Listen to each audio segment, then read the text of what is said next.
बहुत समय पहले पहाड़ों और जंगलों से घिरे एक छोटे से गांव का नाम था सूरजपुर।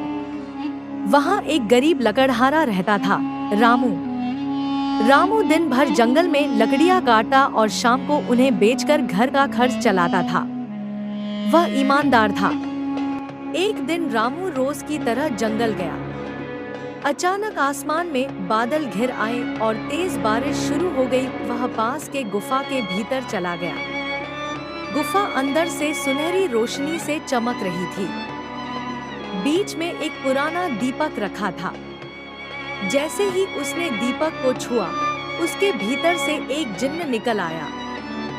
जिन्न ने कहा, धन्यवाद रामू, तुमने मुझे 100 साल की कैद से मुक्त किया है।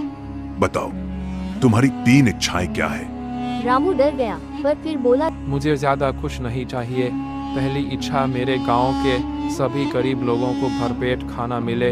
दूसरी, मेरे माता पिता को अच्छा स्वास्थ्य मिले।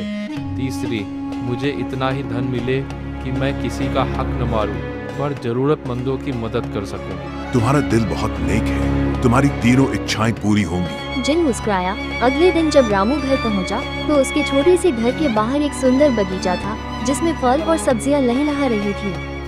गांव के लोग हैरान थे, क्योंकि उनके घरों में भी खाना पहुंच गया था।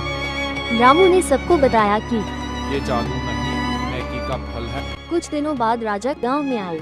उन्होंने सुना था कि यहाँ कोई जादू हुआ है, लेकिन जब उन्होंने रामू से मुलाकात की, तो वह बहुत सादा जीवन जीता मिला। राजा ने पूछा, तुमने अपनी गुफा का सोना क्यों नहीं रखा? रामू ने विनम्रता से कहा, महाराज, सच्ची खुशी दूसरों को खुश देकर मिलती है, सोने से नहीं।